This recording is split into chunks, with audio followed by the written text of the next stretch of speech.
नमस्कार दोस्तों, हम फिर से लेकर आ चुके हैं आप लोगों के लिए सुबह की सभी ताज़ा और बड़ी खबरें।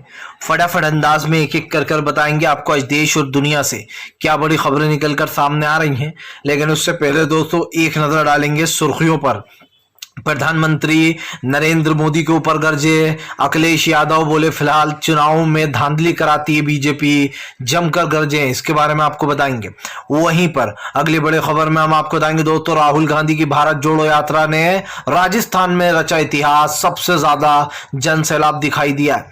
वहीं पर अगली बड़ी खबर में हम आपको बताएंगे डिंपल यादव का बड़ा दावा, बोले फिलहाल मैनपुरी में नेताजी की होगी जीत, इसके बारे में भी आपको बताएंगे। वहीं पर शक्ति सिंह गोयल का बीजेपी के ऊपर गंभीर आरोप, बोले पेपर लीक करने वालों के साथ है बीजेपी का रिश्ता। वहीं पर अगली बड़ी खबर में हम आपको बताएंगे दोस्तों, हार्दिक पटेल ने डाला वोट, लोगों ने उड़ाए पर खच्चे। जी हां, हार्दिक पटेल किसके बारे में बताएंगे। वहीं पर अगली बड़ी खबर में हम आपको बताएंगे दोस्तों, राहुल गांधी का बड़ा ऐलान, बोले बीजेपी और आरएसएस देश में फैला रहे हैं नफरत, नफरत से हो रहा देश को सबसे ज्यादा नुकसान। वहीं पर विधानसभा सत्र से पहले दोस्तों एसपी नेता और आरएलडी के नेताओं ने विधानसभा के बाहर किया जमकर हंगामा, वोटों में धांधली का लगाया आरोप, बोले फिलहाल मैनपुरी और रामपुर में जानबूझकर कर रही बीजेपी धांधली।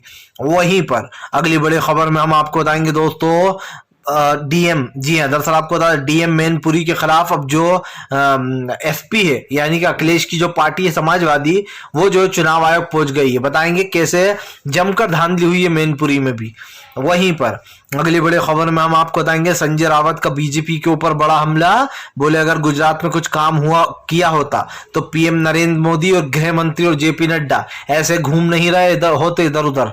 वहीं पर अगली बड़ी खबर में हम आपको बताएंगे दोस्तों, बीजेपी प्रत्याशी मैनपुरी का आरोप, बोले मुझे वोट डालने से रोका जा रहा है, मुझे धमकियां दी जा रही हैं। बताएंगे दोस्तों बीजेपी के नेता कैसे अखिलेश की राह पर चलते हैं। तो सारी खबरें फटाफट अंदाज में देंगे, एक एक कर देंगे। फिलहाल खैर चलिए बढ़ते हैं सबसे पहली और सबसे बड़ी खबर की ओर। दरअसल दोस्तों आपको बता दें, कल समाजवादी पार्टी के साथ हुई जमकर धांधली, मैनपुरी और रामपुर में बीजेपी के पुलिस ने लोगों को वोट डालने से रोका। दरअसल दोस्तों आपको बता दें, बीजेपी के पास जीतने के सिर्फ दो ही रास्ते होते हैं, या तो बीजेपी दोस्तों ईवीएम में घोटाले कर देती है, या फिर जो है अपने पूरी प्रशासन को लगा देती है लोगों को रोकने के लिए ताकि वो वोट नहीं डाल पाए।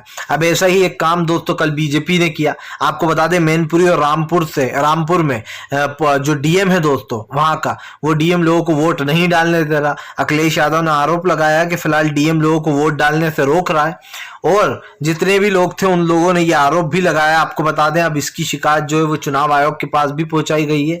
दरअसल आपको बताते चले, वोटों में जमकर धांधली होने के कारण अखिलेश यादव ने एक ट्वीट किया जिसमें उन्होंने लिखा कि फिलहाल ये जो डीएम है, ये डीएम जो है वो बीजेपी के लिए काम कर रहा है, पूरे प्रशासन को जो है यहाँ पर बीजेपी ने एक तरीके से दोस्तों अपना गुलाम बना रखा है।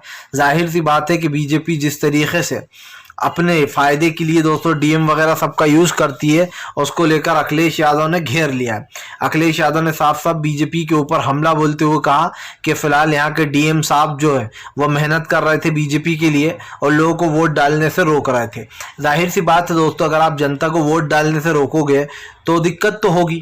और इसको लेकर अखिलेश ने यह भी कहा कि मैनपुरी और रामपुर दोनों जगह पर बीजेपी शुरू दिन से कोशिश कर रही है।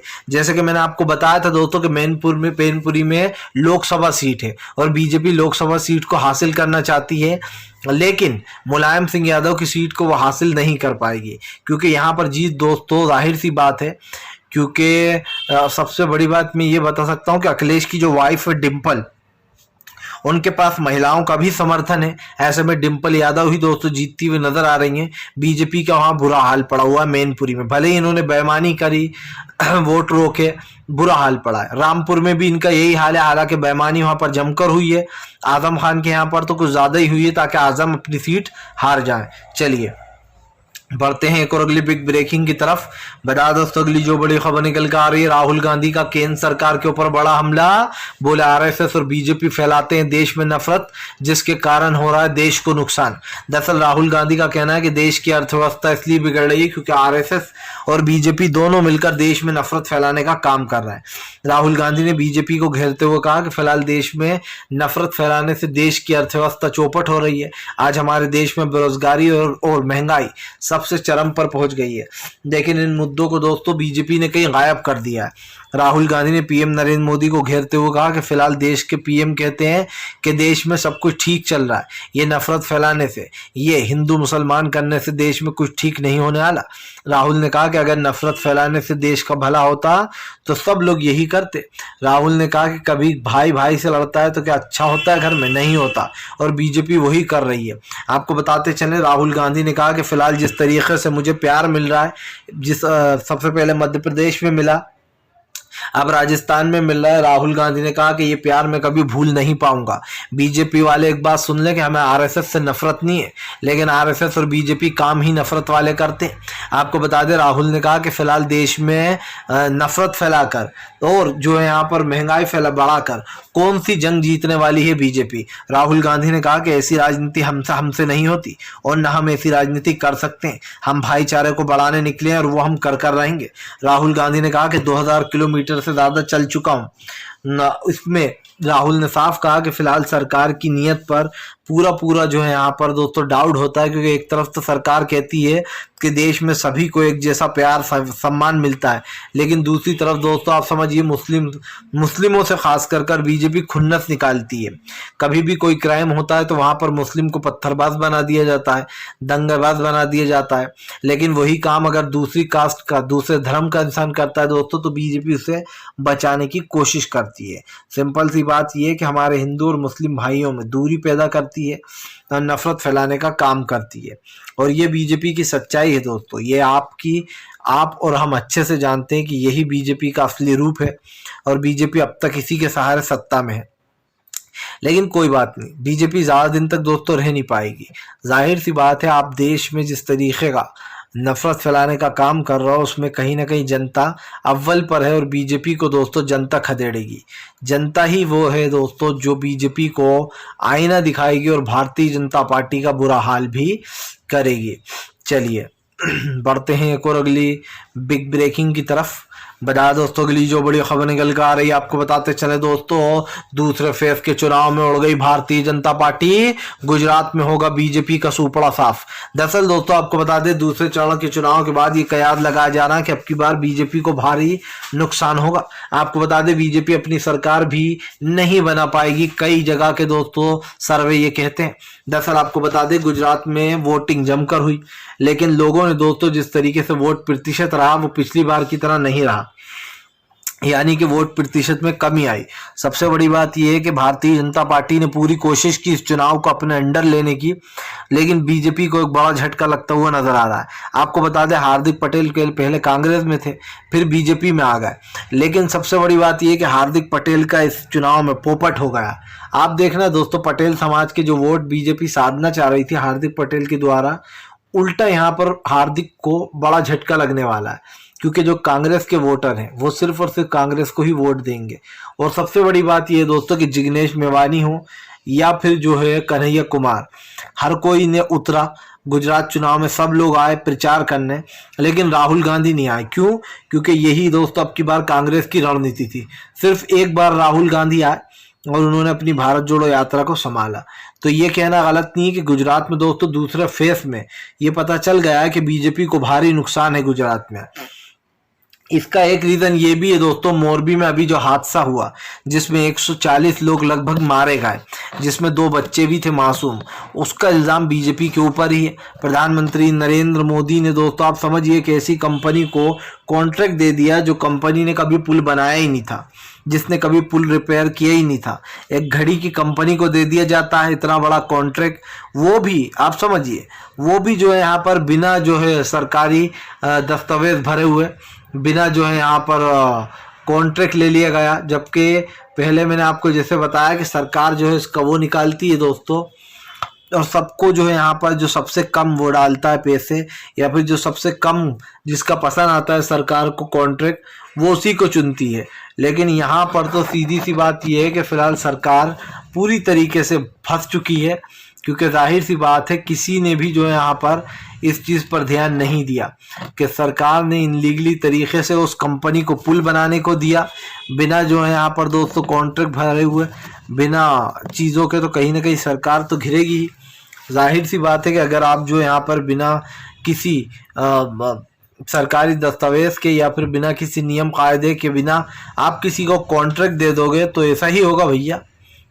चलिए बढ़ते हैं एक और अगली बिग ब्रेकिंग की तरफ। बता दोस्तों अगली जो बड़ी खबर निकल कर आ रही, संजय रावत का बीजेपी के ऊपर बड़ा हमला। बोले अगर गुजरात में कुछ काम किया होता पीएम नरेंद्र मोदी और गृह मंत्री अमित शाह ने तो इधर उधर घूमते हुए नजर नहीं आते। दरअसल दोस्तों बीजेपी के ऊपर हमेशा ये आरोप लगते रहे हैं कि पीएम नरेंद्र मोदी दोस्तों कोई चेहरा तो होते नहीं है वोटर्स का, जो पीएम नरेंद्र मोदी हर चुनाव में घुस जाते हैं। इससे पहले हमने दोस्तों कई पीएम देखे लेकिन किसी ने भी हर चुनाव को इतनी सीरियसली नहीं लिया। आप समझिए, आप देखिए लोकल इलेक्शन होते पीएम नरेंद्र मोदी के चेहरे पर लड़े जाते, पीएम नरेंद्र मोदी फौरन पहुंच जाते प्रचार करने। एमपीज के चुनाव होते पीएम नरेंद्र मोदी चुनाव करने पहुंच जाते हैं। खैर चलिए एमपीज के फिर भी समझ लेता हूं मैं, कोई पीएम के चुनाव तो है नहीं पर एमपीज के भी। और उसके बाद दोस्तों आप देखिए एमसीडी के चुनाव होते हैं तो पीएम नरेंद्र मोदी पहुंच जाते हैं कि मेरा चेहरा देखकर वोट डालो, प्रत्याशी को मत देखो। क्या ये लोकतंत्र की हत्या नहीं है कि आप कह रहा हो कि प्रत्याशी को मत देखो, मुझे देखकर वोट डालो? मतलब प्रत्याशी दोस्तों शराबी हो, अय्याशी हो, रेपिस्ट हो, खूनी हो, कोई भी हो, बीजेपी का ये कहना है उसको वोट दे दो, हमारे चेहरे पर कमल देख के दे दो। ये तो लोकतंत्र की धज्जियां हैं दोस्तों। और पीएम नरेंद्र मोदी को खुद समझना चाहिए कि आप इस देश के प्रधानमंत्री हो, आपको देश की रक्षा करने के, ध्यान रखने के लिए रखा गया है, लेकिन आप तो चुनाव प्रचार करते फिरते हो। तो जनता की चिंता आपको कहां से होगी जब आप चुनाव प्रचार ही करना ही नहीं रोक रहा हो और चुनाव प्रचार कर रहा हो? तो जाहिर सी बात है लोग तो सवाल पूछेंगे ही कि क्या भैया पीएम का चुनाव है जो आप एमसीडी के चुनाव में इतना प्रचार कर रहा हो? पीएम नरेंद्र मोदी को दोस्तों मुझे नहीं लगता ये बातें समझ में आती हैं। जो इंसान आप समझिए अपनी बुजुर्ग माँ को व्हील चेयर पर वोट डालने भेज दे, उसके बारे में और क्या ही कह सकते हैं हम। फिलहाल चलिए बढ़ते हैं एक और अगली बिग ब्रेकिंग की तरफ। बता दोस्तों अगली जो बड़ी खबर निकल कर आ रही है आपको बताते चले दोस्तों, अखिलेश यादव जी एसपी ने किया दोस्तों, आपको बता दें योगी आदित्यनाथ को घेरा। बोले बीजेपी है बेईमान, करती है बेईमानी। दरअसल आपको बता दें दोस्तों लखनऊ विधानसभा के बाहर जमकर हंगामा हुआ। आपको बता दें संसद सत्र से पहले ही एसपी और आरएलडी के कार्यकर्ताओं ने बाहर मोर्चा खोल कर रख दिया। इसका एक रीजन ये दोस्तों कि दरअसल बीजेपी ने हर मुमकिन कोशिश की चुनाव जीतने की, लेकिन यहाँ पर उसको एक बड़ा झटका लग गया। क्यों लग गया इसकी ये बात भी समझ लीजिए। दरअसल आप सब जानते हैं दोस्तों कि इस वक्त मैनपुरी में एक नया मामला सामने निकल कर आया है कि धांधली हो रही थी और दोस्तों वहाँ का डीएम ना ही एसपी के कार्यकर्ताओं का फोन उठा रहा था, ना उनसे संज्ञान ले रहा था। और ये किसके कहने पर हो रहा था? योगी आदित्यनाथ के कहने पर। बीजेपी अच्छे से जानती है हमारी सरकार है, सारा प्रशासन हमारा, धांधली जमकर करेंगे, दबाकर करेंगे। और यही देखने को मिला। आपको बता दें उत्तर प्रदेश में दोस्तों जमकर बीजेपी ने बेईमानी की और वोट डालने नहीं दिया, जिसके कारण एसपी और आरएलडी के कार्यकर्ताओं को गुस्सा आ गया। उन्होंने विधानसभा के बाहर जमकर हंगामा किया और बीजेपी को अपने निशाने पर ले लिया। जाहिर सी बात है दोस्तों बीजेपी को इसलिए भी निशाने पर लिया गया है कि भारतीय जनता पार्टी जो कर रही है उसको लेकर कहीं ना कहीं बीजेपी पूरी तरीके से घिरी हुई है। और ये आप भी समझते हैं दोस्तों कि बीजेपी की असलियत क्या है, बीजेपी क्या चाहती है। प्रधानमंत्री नरेंद्र मोदी हो या विपक्ष के दोस्तों तमाम नेता जो लगातार इस शक के घेरे में आते रहते हैं। फिलहाल तो ये है कि अब भारतीय जनता पार्टी को सोचना पड़ेगा दोस्तों, क्योंकि इस देश में अब बगावत की आवाज़ उठ चुकी है। आप बेईमानी कर कर चुनाव नहीं जीत सकते। और अब अखिलेश यादव चुनाव आयोग में शिकायत भी कर दी है, एक ट्वीट भी किया उन्होंने जिसमें उन्होंने डीएम की जमकर जो है यहाँ पर वो करी दोस्तों बुराई। और अखिलेश ने बताया कि कैसे जो है यहाँ पर बीजेपी इस सब चीज़ों का यूज़ कर रही है प्रशासन का, क्योंकि ये जाहिर सी बात है दोस्तों इस तरीके से तो वोट डालने का फिर कोई मतलब ही नहीं है अगर दादागिरी गुंडागर्दी से वोट डालेंगे तो। चलिए बढ़ते हैं एक और अगली बिग ब्रेकिंग की तरफ। बता दोस्तों अगली जो बड़ी खबर निकल कर आ रही है आपको बताते चले दोस्तों, राहुल गांधी की भारत जोड़ो यात्रा में उमड़ा जन सैलाब। सचिन पायलट और गहलोत ने भी भर ली साथ में हुंकार। जी हाँ, दरअसल दोस्तों इन दिनों राहुल गांधी अपनी पार्टी के टूटे रिश्तों को जोड़ने में लगे और राहुल गांधी कहीं ना कहीं वो कर भी रहे हैं। इसीलिए राहुल गांधी ने आपको बता दें पार्टी के कई कार्यकर्ताओं को आपस में जोड़ दिया। सचिन पायलट और अशोक गहलोत के बीच की भी दुश्मनी जाती हुई दिखाई दी। आपको बता दें अब राहुल गांधी जो है वो सचिन पायलट के साथ कदम से कदम मिलाकर चले। राहुल गांधी ने ऐलान किया है कि फ़िलहाल यहाँ पर राजस्थान में जो यहाँ पर ये जो यात्रा निकल रही है इसमें सबसे ज़्यादा जन सैलाब उमड़ने वाला है, क्योंकि राजस्थान के लोग कांग्रेस के साथ हैं। आपको बता दें दोस्तों, लोकसभा से पहले ही 2023 में मध्य प्रदेश, राजस्थान, महाराष्ट्र, तेलंगाना, इन जगहों के चुनाव होना है दोस्तों, 5 राज्यों के। और ऐसे में ये कहना गलत नहीं होगा कि इन 5 राज्यों में से लगभग कांग्रेस को 2 राज्य तो कम से कम जीतना चाहिए। राजस्थान को वापस जीतना चाहिए और मध्य प्रदेश को भी वापस कांग्रेस को जीतना चाहिए, क्योंकि वहां पर कमलनाथ की सरकार थी, लेकिन वहां पर बीजेपी ने अपनी सरकार बना ली कमलनाथ की सरकार को गिराकर। अब ये साफ हो गया कि फिलहाल आने वाले समय में कांग्रेस एक नई रणनीति के साथ आएगी दोस्तों, और उसकी नई रणनीति जो बनाई गई है कांग्रेस द्वारा, उसमें एक चीज साफ दिखाई दे रही है कि फिलहाल इस बार जन आदेश कुछ और ही है दोस्तों।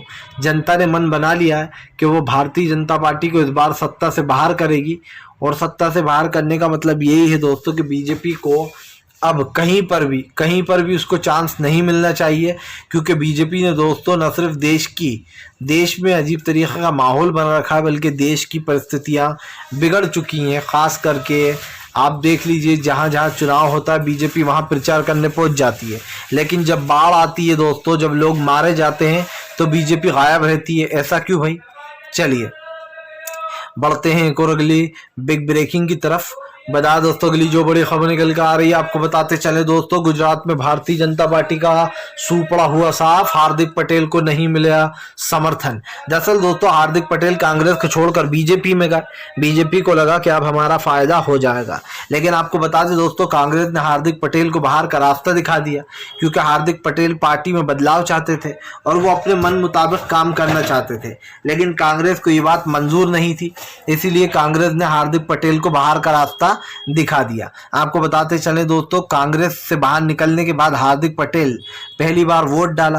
वोट डालने के बाद वो बोले कि बीजेपी निश्चित रूप से जो यहाँ पर जीतेगी। जब लोगों ने पूछा कि आप तो कांग्रेस के बारे में भी यही कहते थे, कांग्रेस के साथ थे, आप अलग हो गए, तो आपको बता दें हार्दिक पटेल चुप हो गए। दरअसल दोस्तों, इस बार क्या है, गुजरात के लोगों ने मन बना लिया है कि सत्ता परिवर्तन होना चाहिए। सबसे बड़ी बात यह है, गुजरात में दोस्तों 27 साल से एक सरकार है और वो सरकार सत्ता छोड़ने का नाम ही नहीं ले रही है, आप समझिए। और ये विरोधी हवा जो है दोस्तों, ये अब जहर की तरह फैल रही है, क्योंकि बीजेपी को सत्ता से हटाना बहुत ज़रूरी हो गया, ना आपके लिए ना मेरे लिए, बल्कि इस देश के लिए। अगर इस देश के लोकतंत्र को दोस्तों जिंदा रखना है तो आप समझिए कि इस देश का लोकतंत्र मजबूत होना चाहिए। आप दिखाई दे रहा है दोस्तों कि फिलहाल भारतीय जनता पार्टी पूरी तरीके से फंस चुकी है, और इसमें दोस्तों कहीं ना कहीं बीजेपी को एक बड़ा झटका लगता हुआ नजर आ रहा है। चलिए बढ़ते हैं एक और अगली बिग ब्रेकिंग की तरफ। बता दोस्तों, अगली जो बड़ी खबर निकल कर आ रही है आपको बताते चले दोस्तों। एक बार फिर से गरजे अशोक गहलोत, बोले देश में नफरत का माहौल, बीजेपी फैलाती है नफरत। जी हाँ, दरअसल दोस्तों राजस्थान में राहुल गांधी की यात्रा पहुंच गई है, जिसको लेकर राजस्थान के सीएम अशोक गहलोत ने बीजेपी के ऊपर निशाना साध दिया। अशोक गहलोत का कहना है कि फिलहाल देश में महंगाई, गरीबी, बेरोजगारी जैसे मुद्दे बीजेपी जानबूझकर गायब करती है, और इन मुद्दों को गायब कर जनता को दोस्तों बरगलाने का काम करती है। जाहिर सी बात है, प्रधानमंत्री नरेंद्र मोदी के वो झूठे दावे दोस्तों जो उन्होंने लाल किले से खड़े होकर किए थे, और 2013 में सत्ता में आने के बाद किए थे। 2014 में उन्होंने कहा था कि मैं हर साल 2 करोड़ नौकरियां दूंगा, लेकिन आज पीएम नरेंद्र मोदी कहते हैं कि 2024 में मुझे वोट दो, मैं 10 लाख नौकरियां दूंगा। मतलब दोस्तों 90 लाख नौकरियां तो खाई गए पीएम नरेंद्र मोदी। उन्होंने तो कहा था कि मैं 2 करोड़ नौकरियां दूंगा, सॉरी 1 करोड़ 90 लाख नौकरियां खा रहे हैं पीएम नरेंद्र मोदी, 90 लाख, और सिर्फ 10 लाख नौकरी देने की बात कर रहा है। अब आप समझ सकते हैं कि 1 करोड़ 90 लाख नौकरियां खाकर और कम कर दी। पहले तो कह रहे थे 2 करोड़ दूंगा, अब 10 लाख का ही कह रहा है, वो भी तब जब आप कह रहे हैं 2024 में मुझे वोट दोगे, और वो भी दोस्तों किसने देखा, जीतने के बाद फिर मुकर जाती है सरकार। फिलहाल 2024 तो आएगा तब आएगा, लेकिन वीडियो अच्छा लगे तो लाइक करें, चैनल पे पहली बार आए सब्सक्राइब करें, ताकि आगे भी आपको ऐसी वीडियोस मिलती रहें और आप हमसे दोस्तों जुड़े रहें, क्योंकि हम आपके लिए लेकर आते रहते हैं इसी टाइप की न्यूज़।